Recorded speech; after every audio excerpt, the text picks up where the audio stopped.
Juana Ponce alone is with the New York Community Media Alliance. Some of you might be familiar with the Independent Press Association, except there's no one to call there anymore. Sort of in the ashes of that organization, which is, I think, something that we're all kind of sorrowful about, as well as an effort that took place here not so long ago in Chicago to have a Midwest Independent Press Association. You folks have kind of picked up the ball, and what are you finding in the major international media capital about this sector that's sort of a little bit below the surface of the New York Times and the Post and the Daily News Wars and New York Channel and stuff like that? Well, first, in a city where 40% of the residents are foreign-born, and with a media sector that reaches 3.5 million readers, and in a city where, according to the Mayor's Office of Immigrant Affairs, where they say that 1.7 million people in the residents of New York have little or no English language skills. The necessity of this media sector is not questioned. It is there, and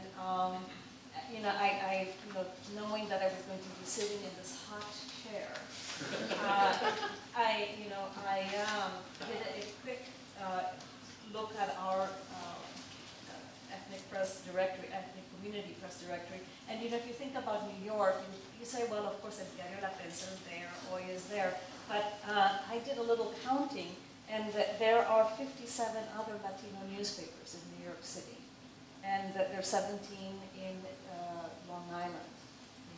There are 14 Chinese papers, 15 Indian papers, and 9 Russian, 5 Polish, 6 Pakistani, 11 Bangladeshi. This is just so. I think that the national trends where they see that the weeklies grow in communities that settle in, and because they need an organizing tool, that you see going. It's a strong sector that way. It is a vulnerable sector from the point of view that now that the economy is very, very weak, they rely. I think something like 84% of their revenue comes from local businesses. So when the local businesses are not doing well, it affects them. That is a reality. But if you also, recently, about 2 or 3 months ago, the Fiscal Policy Institute in New York did a study on the economic contribution of immigrants to New York State, and found that the median household income is $75,000. That 25% of all CEOs in New York are actually immigrants.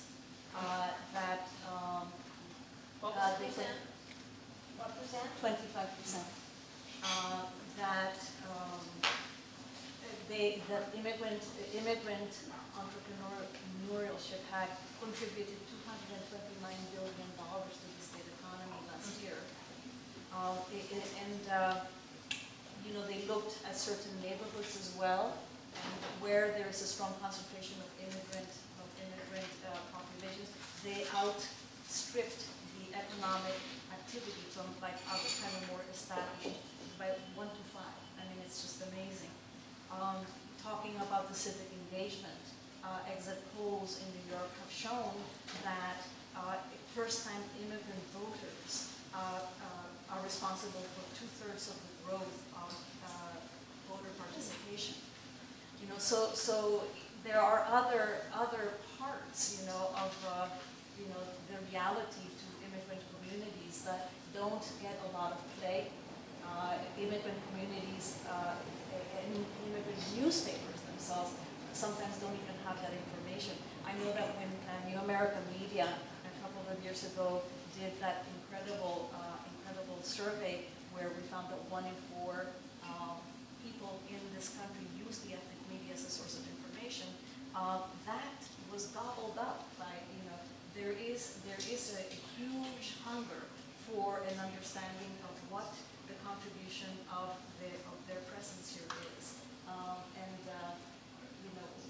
elicit how they relate to mainstream. How does mainstream work? How do they get access to how do they get access to benefits? How do they get access to even understanding? Language access is a huge problem in New York. So this media sector really works as an interpreter of main society.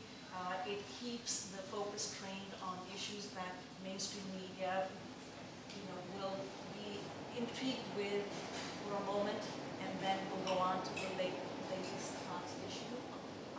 The raids, all about the raids. If you look at the ethnic media, it's a continuous coverage of where that's going on. The labor abuse, continuous coverage of that. And the housing inequities, continuously. So it is a media sector that kind of keeps it real. About policy and so on. The economy, we're concerned. We see growth especially in the weeklies, but some fold. So it's very hard to tell. I have no magnifying glass, but it's a very central part of the New York reality, and I don't think that we could do without. Thank you.